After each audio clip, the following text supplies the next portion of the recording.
Hi, I'm Steve, you. Welcome to the video. Today I wanted to take you through a case study that I'm putting together at the moment for a client that we have in Adelaide.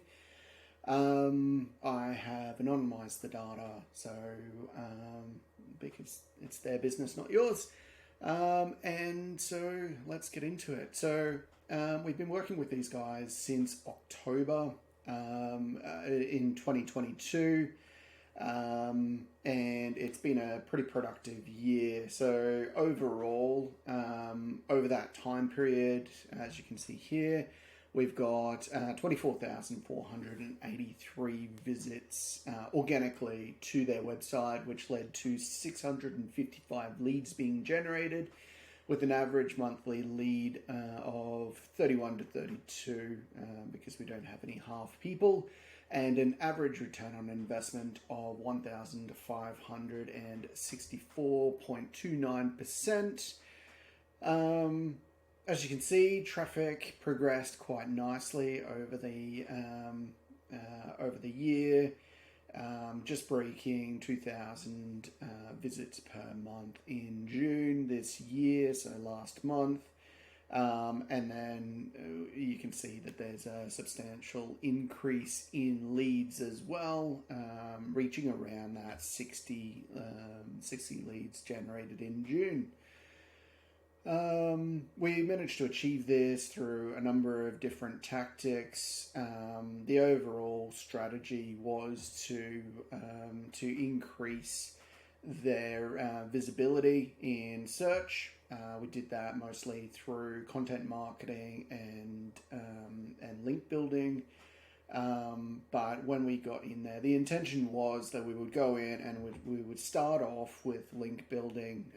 Unfortunately, when we actually got into the technical side, architecturally, it was just a mess, which is what we often find anyway. Unfortunately, I've only come across a few websites where we've gone in and they've actually been architecturally correct from an SEO perspective anyway. So we had to start off with redesigning that site architecture because we knew that whatever we were going to do, as soon as we changed that architecture, Google was going to hate us.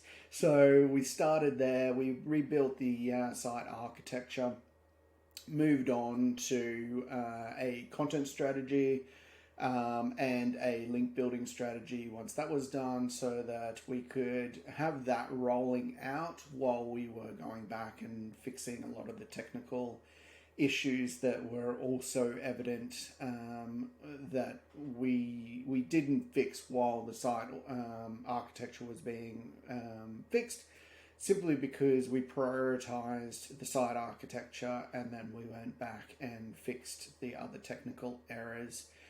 While we were doing that, we were also looking at the on-page side of things, so making sure that we were mapping keywords to pages and changing the metadata, linking internally as well.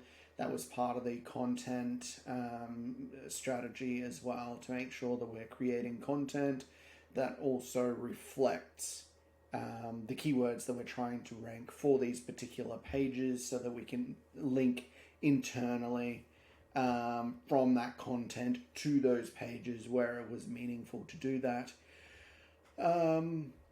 So it's turned out quite well. It usually does. There's nothing really new here that we haven't already done. This wasn't something that we got in there and went, oh, that's new. If you'd like to know anything specifically about this campaign, except for who the client is, because that's not something that we're really allowed to discuss. If you want to know any of the tactics that we utilized or anything like that, just put it in the comments below. If you would like to have a chat, then reach out. We are currently we've got 3 client spots that we're looking at filling for this quarter. If you would like to have a chat about that, let me know about that as well. Thanks.